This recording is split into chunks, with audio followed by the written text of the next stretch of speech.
Begin Self-Publishing episode number 64. EBook Discovery Services with John Doppler. Interested in self-publishing but don't know where to start? Want to get your book onto Amazon? Want to hold your paperback book in your hands? Learn how on the Begin Self-Publishing podcast with your host, Tim Lewis.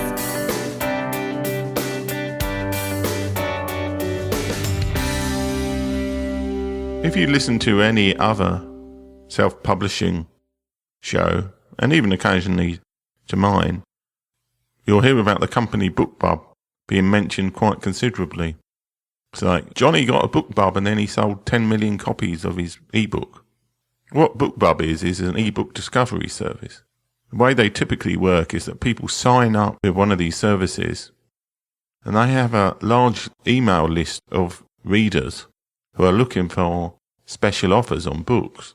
The BookBub is the most famous and the most successful of these services. But John Doppler, who's my guest today, did a comparative analysis for the Alliance of Independent Authors blog to see which of these services gives good value. So now over to the interview. Hello, John, and welcome to the show. Hi, Tim. Thanks for having me on the show. So today we're going to talk about ebook discovery services such as BookBub.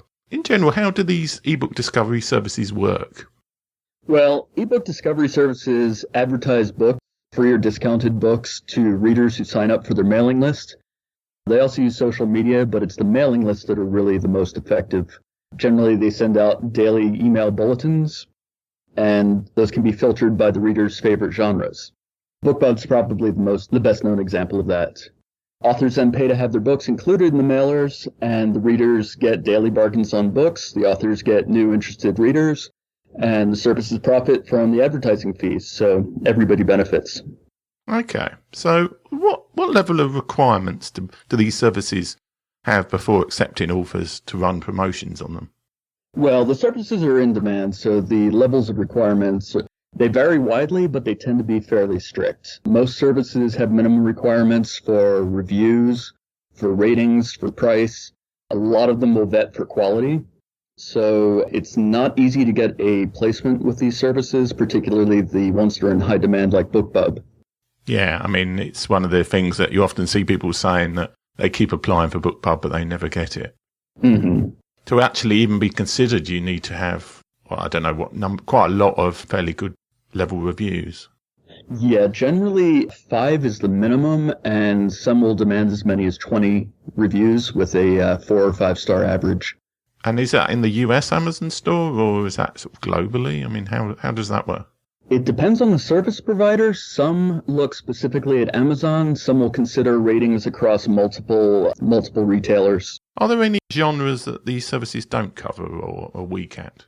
Nonfiction is very poorly represented, I found.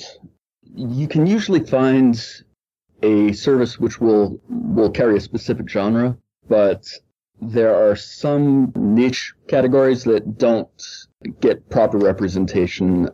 Specific audiences like LGBT fiction or African American fiction, they have very limited options and the prices tend to be much higher.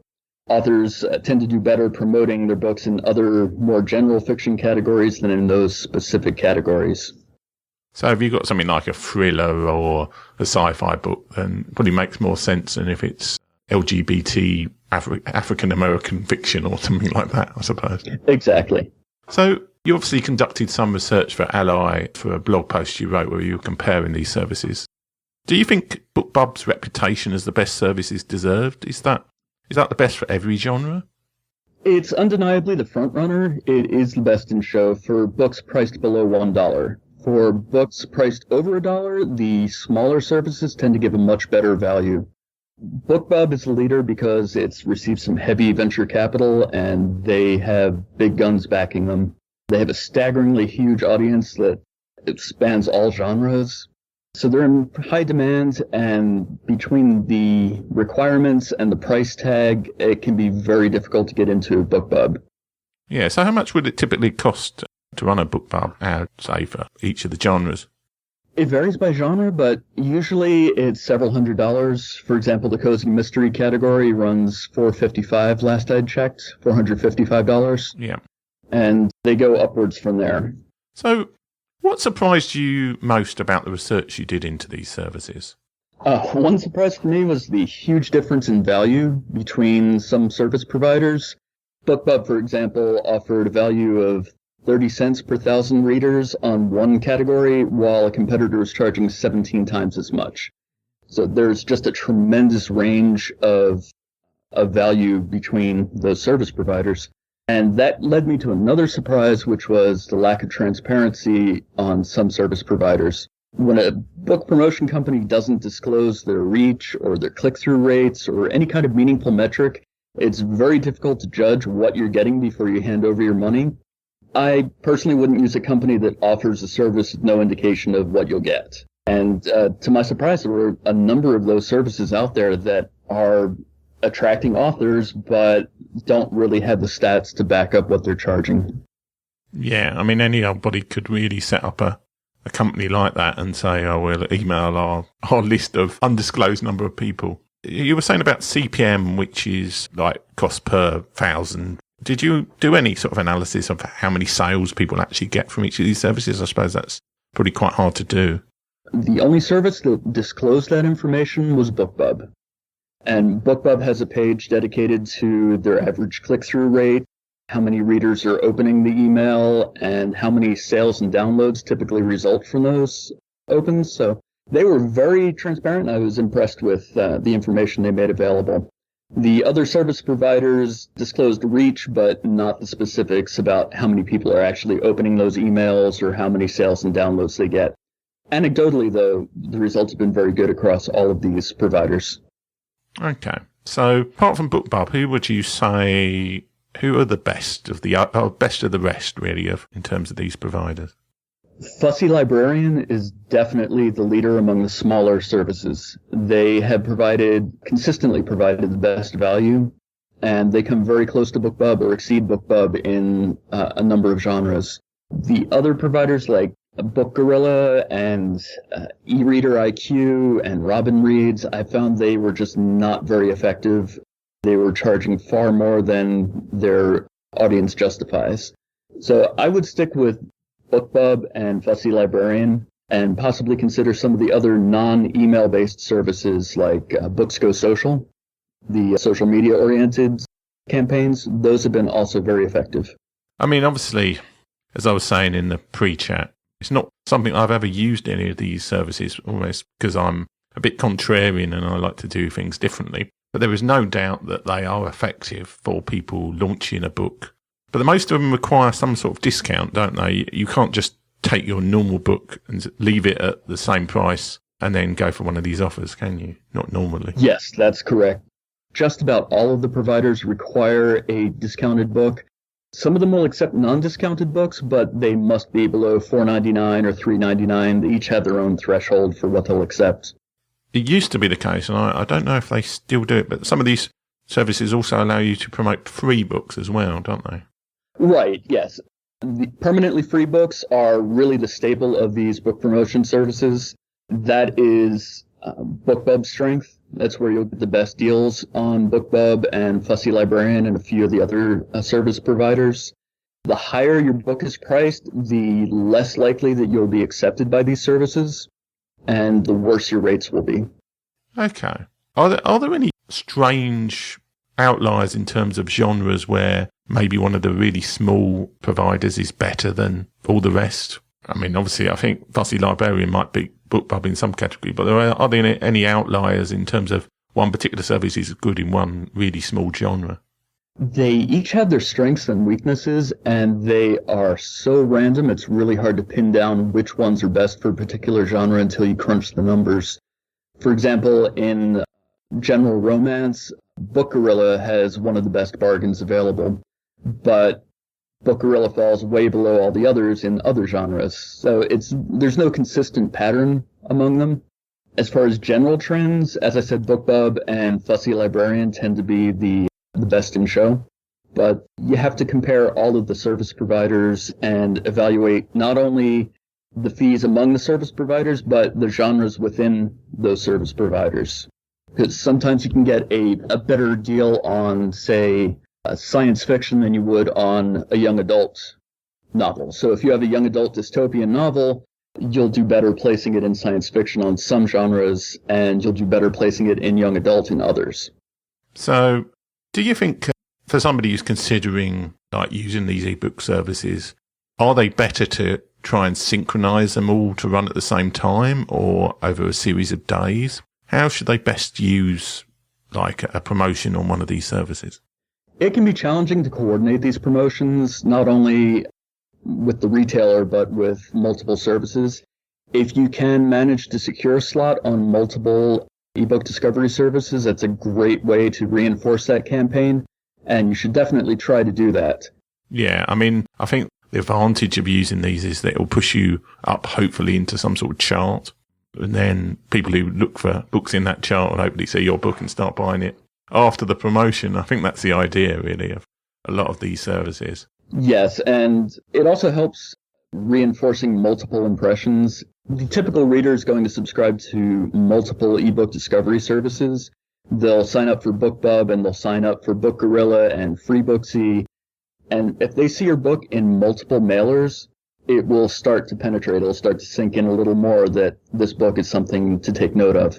Yeah, I mean, I've signed up for the BookBub one mainly just to see what it's like. Have you signed up for any of the others? Do you know what their emails look like?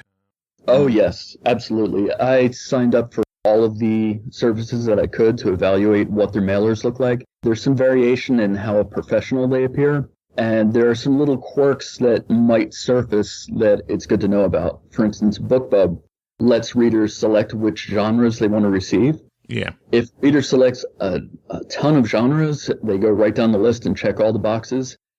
The BookBub emails will be truncated by some email service providers. So when they open the email, it will say, click here to see the rest of the mail, and it will take you to the BookBub site. If you're below the fold and you do not appear below that click here link, your ad is unlikely to be seen. So that's one thing to take into consideration. Yeah, so it'll probably be more skewed towards people who've just selected the genre that you're going for. Correct. And what about the other providers? Were there any that looked particularly professional or amateurish in what the emails looked like? They were all presentable, but some were a little less polished than others.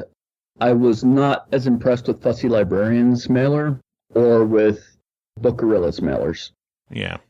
You know, they're acceptable, but they just didn't have the same polish that BookBub or FreeBooksy have. So did any end up in your junk folder or anything like that?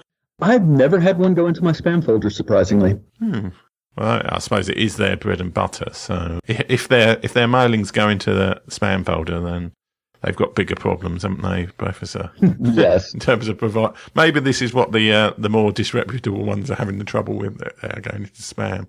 Yes, I think the well-established ones are whitelisted among a number of the email providers, so their mails tend to sail through without any problem.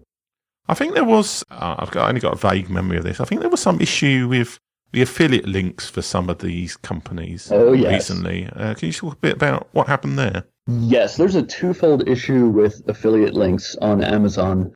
The first issue was Amazon cracked down on people who are using affiliate links for free products. The way an affiliate link works is when somebody clicks on the link, it tracks that customer, and anything that they buy from that point on in the next, I believe it's 24 hours, gets credited to the person who provided the affiliate link. So they get a commission on that. What people were doing was posting thousands and thousands of links for free products, and then relying on the other products that the customers bought at the same time to bring in affiliate commissions. Amazon put a stop to that. They said that if you are submitting primarily free links with affiliate links, then you would lose your commissions for that month or possibly have your account revoked completely. And that happened with a number of providers such as Pixel of Ink. Pixel of Ink is shut down because they were relying primarily, I believe, on affiliate commissions. And when Amazon said no more, then they lost their business model. The other issue that is associated with affiliate links is that Amazon Terms of Service, they prohibit you from placing a link in an email or printed material or anything that does not originate with the website.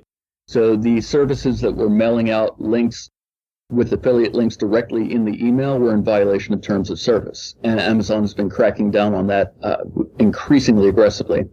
Yeah, I mean, this is, I think a lot of people have been doing all sorts of dodgy things with affiliate links for quite a while. I think you're supposed to have some sort of disclaimer on your website if you've got affiliate links to say that you have got affiliate links. There's all sorts of things like that people have just generally ignored and shoved in Amazon affiliate links everywhere. Yes, they tend to get overlooked. Most of the services I don't believe had any ill intentions. At least the EBook Discovery Services, they were legitimately trying to just benefit from the affiliate links. But they ran afoul of those terms of service. And if you don't read the fine print, that will catch you every time. Yeah, I mean, there's lots of stuff like that with online business that I think a lot of people miss. And they get away with it for a while and then suddenly, yes, this T&C that we didn't read goes horribly wrong. Mm-hmm. The devil's in the details. So I think that just about wraps up the questions I had about eBook Discovery Services. How can people find out about you and any of your books and services that you provide? My website is at johndopp.com. That's JOHNDOPP.com/writers. I maintain a blog there, and a lot of that ties in with what I post on the Alliance of Independent Authors. The Ally website is selfpublishingadvice.org, and that's just an invaluable resource for self-published authors. Yeah, I mean, aren't you the watchdog, or you've got some official role at Ally now, haven't you? Yes, I am the services watchdog for Ally. I evaluate service providers and assisted publishers and try to weed out some of the seedier companies and separate them from the good ones. Well, it's very nice to talk to you today, John. Oh, it's been a pleasure. Thank you. Thanks for listening. If you enjoyed today's show, please stop by iTunes and rate and leave a review. This helps make the show more visible. For free resources, show notes, and other helpful content, join the community at beginselfpublishing.com.